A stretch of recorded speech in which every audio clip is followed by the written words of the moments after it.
welcome to another episode of the Petey Performance Podcast. A solo episode for you guys today. No guests at the moment, potentially because I have been away on my holidays and we don't have any guests lined up for this week. But we have some great guests coming over the summer, which I'm really excited about. Some great athletes, a few very good coaches, nutritionists and practitioners. So those conversations will hopefully provide a tremendous amount of value for you guys. And the feedback over the last while has been really positive. People have been seeing value in what we've been putting out, especially the last week's episode, which was a compilation podcast of a number of different experiences on mindset from a number of the different elite athletes that we've had on the pod.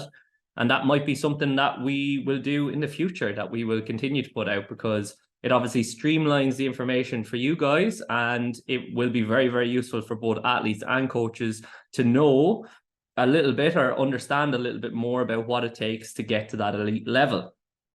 But what I am coming on to talk about today is I am coming on to talk about the state of the GAA, so the state of Gaelic football and the state of hurling. And it might sound like I'm going to be negative about that, but that is far from the truth. Before I left for my holidays, and maybe for the last 3 weeks or so, maybe longer, there has been this conversation ongoing in the media and this conversation ongoing amongst GAA fans up and down the country as to hurling versus Gaelic football. The argument being from the hurling side is that Gaelic football is in the dark ages. Gaelic football is boring, it's too tactical, and it's not going anywhere and it's not attracting audiences. Maybe that's even coming from some football people as well. And I have heard some very prominent football figures state their opinion, and that is very similar to the opinion that they've stated. Then in regards to the football side, what I've heard is hurling is only played in a few counties. It's not holding the interest of the whole population of the country. And the most ridiculous statement, an argument that I've heard, is that there are too many scores in hurling. It's too skillful. And every time a player gets possession of the ball, they're able to knock it over from 65, 75, 80 yards out or from impossible angles. And as a result, it's not exciting anymore because every shot is going over the bar. To be honest, I think both statements in regards to football and hurling are a little bit polarizing and a little bit too far towards one end of the spectrum and a little bit ridiculous. And I would say the answer is probably somewhere in the middle of the two, as it usually is with everything. However, I'm not just going to come on here and play Switzerland and be entirely neutral. But what I am going to talk about is why I feel that both arguments are redundant and why I feel that there's no value in either argument, to be honest. Firstly, in regards to, I think I'll address that hurling argument first because it is potentially the more ridiculous of the two. We turn up on match day and we tune in on RTE or GAA Go. I'll bypass that argument, but we tune in to watch these athletes do feats and perform feats of skill that we think unimaginable.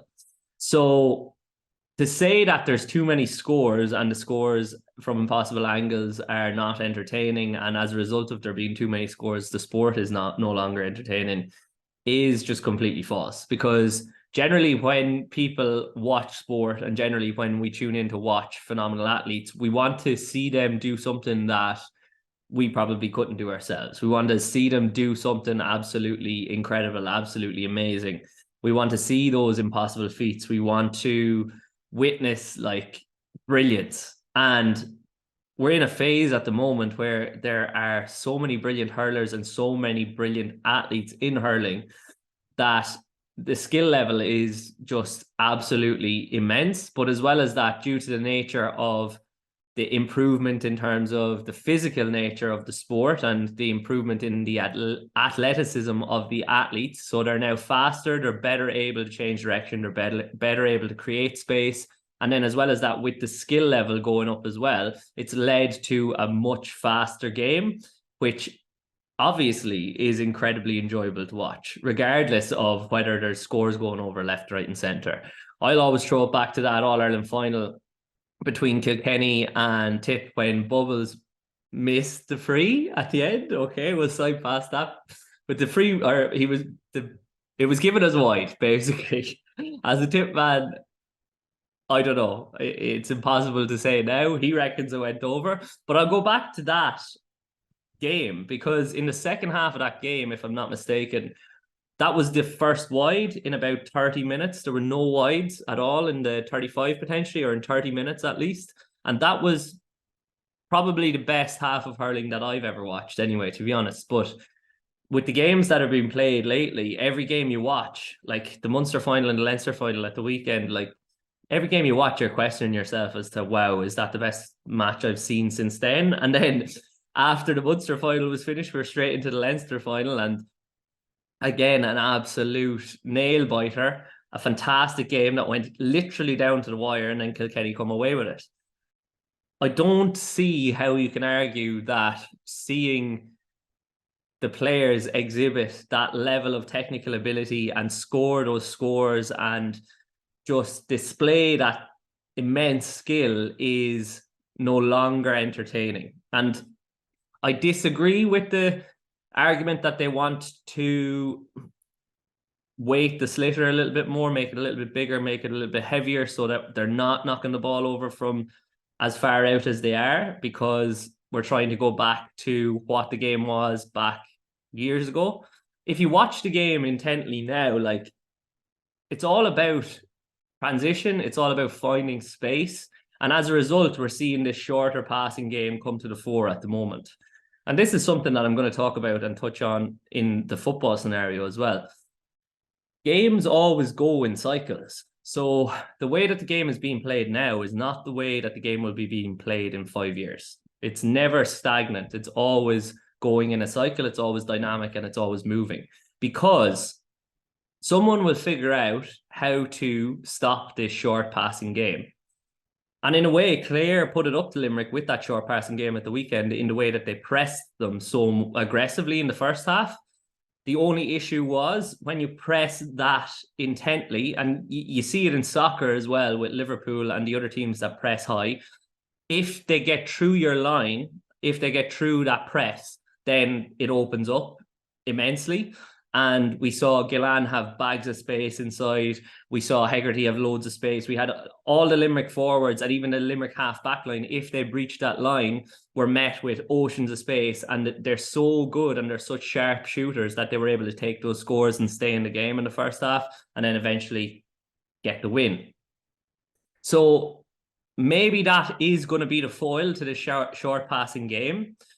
But what is clear is you need to execute it to the very best ability that you can. And that will come with time and come with reps. And to throw it back to the soccer analogy and to throw it back to Liverpool, like, they honed that pressing game and they honed it over years and years. And I've read Pep Linder's book, and there's many conversations with Jurgen Klopp in there. And it's not like Klopp came in immediately, implemented this style of play, and then it worked immediately. No, you need to hone it. So we saw in the past, we've seen the sweeper system used to great effect. We've seen a number of different tactical setups used to great effect with different and various teams. But there will come a time when a team will come with a strategy and a level of playing ability that they will put it up to the Limerick hurling team. And I think it's coming sooner rather than later, to be honest. And then after they've knocked that team off of their top spot with their new strategy, every team will probably try to emulate that strategy to a lesser extent, until one other team comes along with a contrasting strategy and overcomes that team, and then everybody will try to emulate them. And that's generally how sport progresses. If we watch even rugby and throw it to rugby, we saw the Ireland team really hone this style of game that they have now, but it took time to hone it. Even in the first year of Andy Farrell's reign, they were calling to get rid of him. They were calling for them to get rid of Mike Catt as well, but they've really honed that style of play, and it's almost this year, hopefully going into the World Cup, it's almost unplayable against it because there's so many options on. The only thing that seems to stunt it a little bit seems to be when a team presses really, really aggressively and hard and toes the line in terms of the offside line and puts a lot of pressure on it. But equally, if you get outside that press, what do you find? You find space. And it's a similar thing in every sport. And maybe I'll transition over to talking about football now, because the conversation around football is that it's in the dark ages. It's not attracting attention. I disagree. Like, I was not an avid football fan or a watcher of Gaelic football up until the last couple of years. And probably that's because I only started to get interested when I started to watch it and started to work in it. So I had to try to understand the game a little bit better to make myself a better strength and conditioning coach for the game, because we need to understand the tactics of the game in order to understand how the team wants to play, in order to understand how to train the team to play the way that they want to play from a physical perspective. So I've watched a lot of football, and maybe my eye is more attuned to watching how the game develops, but I find it completely fascinating in the contrasting styles between teams. And even if it's not a really high scoring game, but it's two teams that are trying a really different style, like maybe like a Derry versus a Dublin, or a Kerry versus a Mayo, or a Armagh versus a Monaghan. Like, well, the similar aspect of that is the fly keeper. And I just find it completely fascinating to watch those games and to see the teams try to open up the other team, especially when the team is being so compact. And then on the converse of that, like, to watch Dublin press the kick out so aggressively and like see if they can press the kick out of the opposition goalkeeper to try and win the ball early, so that they're going to then hopefully be really, really at a high chance of converting that into a scoring opportunity and getting a score. But then equally, if you get through that high press on the kick out, what's going to be behind it? What we're all seeking in team sports all the time: space. And what do we need in order to make use of that space? Then we need to think fast and play fast. And what component makes up playing fast? So you have obviously your skill level, and we've already said thinking fast, so perceiving the environment, and then being tactically adept and technically adept to execute your skills at a high level. But you've always and also got to be able to move fast. So you need to be able to sprint, you need to be able to cut, you need to be able to decelerate. And then if you're in a defensive position, you need to identify the space that the forward is going into. You need to be able to close that space really, really fast as well. So a slight tangent there in terms of space, but all team sports are dictated by space. So we need to understand, as athletes and as coaches, how do we make use of the space? How do we find the space? And that's where these strategies come in regards to, just as an analogy, like that fly keeper scenario, they're pulling the keeper out of the goal into nearly halfway to add another attacker to the attack in order to draw defenders out of position in order to create space. And they'll always do that to create two-on-ones, to create overlaps, to create opportunities to breach the line. And I just watch this, and I watch it intently, and I just think it's absolutely incredible to watch. And then you have the complete converse of that, where you have teams that want to create space inside for their marquee forward, and they want to kick it in there. And like your Rian O'Neill's with Armagh, your Shane McGuigan's with Derry, like, get the ball to them, see what they can do, like your David Clifford's obviously. And then just watching these athletes and how they solve problems and solve them with movement skills, I just think it's incredible. Like, even just watching Aaron Gillan in the Munster final, I know I had a post on it during the week, but like, with his back to goal, I'm not sure if there's as dangerous a forward, at least in the full forward line, in the game. Like, his ability to come out, collect that ball, and then run a curvilinear run or run on an arc back in towards goal without losing any speed whatsoever. Because usually when you're running away from goal, what most athletes and most forwards will do is they'll try to slow down and turn, but he just runs that arc so beautifully and so balanced. Like, he accelerates into the arc, and then as a result of that, he almost increases his speed coming out of the arc, rather than what we're looking to do is just maintain speed. Obviously, he's the elite of the elite, but I love watching these athletes and picking up things from them and then seeing how I can translate that and try to communicate that with my athletes. And I think that's why we watch the games anyway. Even if it's not from a coaching perspective, it's to see these things. I am interrupting this podcast to let you guys know that I have a couple of spots available for coaching. So, unfortunately, due to demand, I only have one online space available for the rest of June. But if you would like to sign up to the Petey Performance Premium Package in July, please contact me at your nearest convenience and the earliest that you possibly can to avoid missing out. I'll likely only take on 4 more clients in July. Obviously, we don't have many spaces because we're trying to provide the best quality service to the people that are in the program. As well as that, the people that are in the program are seeing great value in it, so they're staying in there. So we can only offer the service to a certain number of people, so don't miss out. Message me as soon as you can. Message me premium if you're interested in online coaching. And then I also have 2 in-person coaching spots available for the rest of June. I feel that you get a lot more out of the in-person coaching if you're looking at speed or change of direction development. I get to see the problem in front of me immediately and solve it as soon as I possibly can. So if you'd be interested in in-person coaching, please message me with the keyword in-person as soon as you possibly can to not miss out on those spaces. Again, we're filling up fast, so make sure you don't hesitate and you reach out immediately. Now back to the podcast.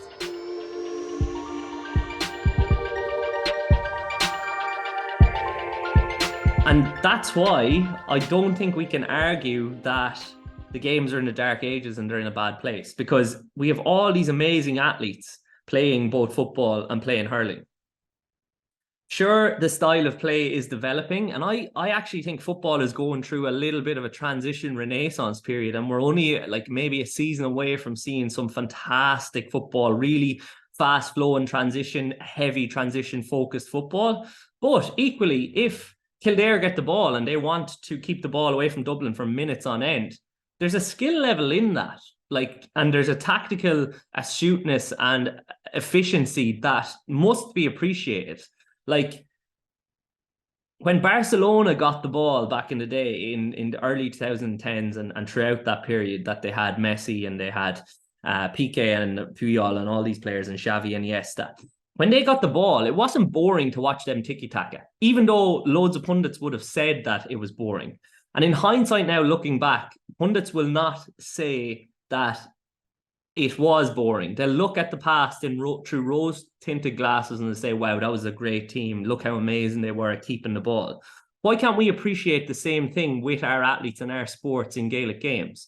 It seems that as Irish people and pundits, and it's probably both in Ireland and in Britain, we like our pundits to be really polarizing and sometimes a little bit negative. Whereas realistically, we should be having more Dalos, more Anthony Daly's on there, and he's just absolutely overawed with what's on show, and just absolutely hyping the shit out of the players, saying that they're absolutely amazing, and they are amazing, and it's incredible, and it's fantastic, as Dalo says.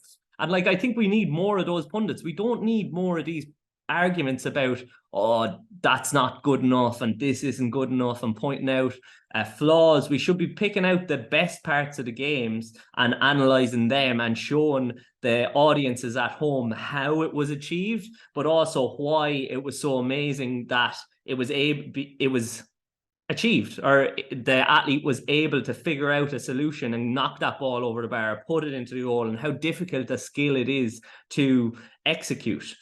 I don't think we gain anything by continually condemning the sports and looking for rule changes, and maybe rule changes will come in. And I don't think it's a massive issue either.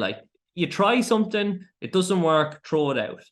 It happens in rugby all the time. Rule changes every year. They try it at a certain level of the game. If it doesn't work, throw it out, try the next one. Tries to improve and accelerate the development of the sport and make it a little bit faster and make it more appealing to audiences. And it does work as well, because the same thing happened in rugby a few years ago when particularly GAA people and soccer people as well actually were saying, oh, I couldn't watch a rugby match. It's just box kicking up and down, up and down, up and down. But like, that is the tactical aspect of the game that you need to appreciate if you're going to enjoy the sport, because box kicking is like, the box kick like Conor Murray takes so much practice and so much skill, and then trying to retrieve that box kick and find positions on the field and get up the field is a real skill in itself, especially against high quality opposition. And if we throw back to that Munster team of 06, 08 that won the Heineken Cups, there were fans saying that this is a really boring style of rugby. It's just 10-man rugby. I couldn't give a fucking bollocks, to be honest, excuse the French. But I'm a Munster fan, and Munster were winning matches. And a team will do whatever within their power to win a game. And we see that no more so than in the GAA. And we saw it at the weekend in that Limerick-Clare game with those couple of borderline fouls at the end. But they got away with it. And as my friend said, who was watching with me, they play on the edge. Like, whether it's cheating or it's not cheating, it's playing on the edge of the line and getting away with it. You're getting away with it. And equally, you can't bemoan Kildare for getting the ball and keeping it against Dublin. You don't want, or they don't want, to go out and try to play Dublin at their own game, because it's not going to work. They're going to get absolutely hammered. Now, regardless, we still had that scoreline, but you play to your strengths. You play to the opposition's weaknesses. If the opposition doesn't have the ball, they can't score. So obviously you're going to go and do that. You're not going to go out hell for leather and try to take them on at their own game, because you're going to get beaten. So you can't, and equally, if you did get hammered, they're the same people that are contrarians and like to just condemn everything and are overly negative. They're going to say, sure, this is terrible for the sport. We need to split up Dublin. There'll always be a problem. There'll always be a problem for these people to pick out. But we shouldn't let that affect our enjoyment of observing and watching these games. And I think only by sitting down and actually focusing on the game are you going to generally watch it. If you're only coming in as a real, what do they call it even? Just a fair weather fan, like, and you're just there for the odd goals and a bit of a fight and whatever, like, then the sport isn't really for you. And very seldom are you going to enjoy a game then. You've got to achieve, you've got to attempt to understand the game and attempt to do your best to observe and understand what's happening on the field if you're going to get true enjoyment out of it. Like, to throw it into a football scenario, the two games in the last couple of weeks, the FA Cup final and the Champions League final, I've heard people bemoaning both games and saying that they were both boring games.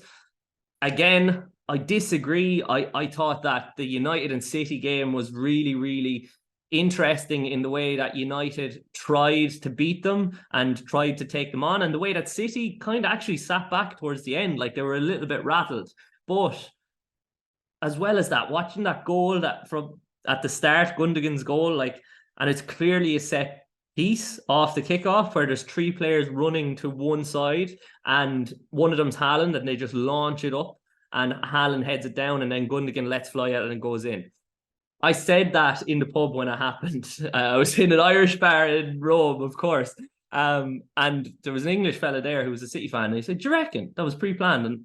And I was like, "Yeah, 100%." Like, and he was like, "But like, you reckon they were trying to get it to Gundogan and knock it in?" Like, and I was like, "No, just watch it." What was pre-planned was the kick back to either the centre half or the keeper, and then you can see three players rush the same space at the same time off the kickoff, and then they launch it up. Haaland gets a head on it, and then Gundogan lets fly in it. The only part that was planned was launch it up to Haaland and see what happens, and then all of you fill this space and see if you can get a break, similar to GAA.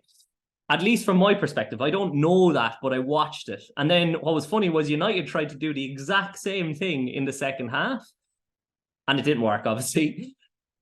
And then I've seen it in the final. I think somebody tried it in the Champions League final as well. But like, to watch those contrasting styles and to see how it's going to play out in a humdinger of a match or a nail biter of a match where it's close, regardless of whether it's a high scoring game or a low scoring game, it's still entertaining if you're actually watch it. Like, then for the Champions League final, I thought watching Inter put pressure on City and have City sit back and have to keep possession in their own half was really interesting. And then Inter trying to counter really, really fast. And the game was there for them to win it, obviously, but it didn't transpire. I thought that was really interesting as well. Now, am I going to say that I found the second half absolutely enthralling? Probably not, but I thought the first half was incredibly interesting. And then I thought the last 15 minutes and maybe the first 5 minutes, 10 minutes of the second half were very interesting. Speaking to my dad's mates when I was out golfing the next day, then they were saying, oh, it was awful boring. Like, and I was like, well, did you see who scored? And he said, oh, no, I wasn't really watching. I was in the pub, I was having a few pints. Well, you can't say a game is really boring if you're not really watching the game. But that's what people will revert back to, unfortunately. But if you weren't really watching it, then don't have much of an opinion on it. Just say, I wasn't really watching it. But I thoroughly enjoyed it, and maybe that's just me, but I'm also a guy that could watch maybe a 15-12 rugby match and find it incredibly interesting. Maybe it's the line of work that I'm in. Maybe it's because I'm an optimist and a serial optimist, sometimes to my detriment, and sometimes it pisses people off that I try to be so positive all the time. But I think trying to be positive and trying to enjoy these things is much, much better than the alternative. So I think that we should probably appreciate the sports and the time of the season that we're in and the time of the season that we're going into. And I think we should watch these athletes intently. We should try to understand what's happening from a tactical perspective. But that's just me, and that's just my perspective on sport, and that's what I enjoy. And I'll always try to be less cynical and try to be more optimistic when watching these sports. And I suggest you should try it at the next game that you're at and see if you do enjoy watching that game a little bit more. So, a little bit of a ramble today on our solo episode, but that's what we always do in a solo episode. So, I'll leave it there for you guys. I hope you've enjoyed it. And if you did enjoy it, please remember to like it, share it, and send it.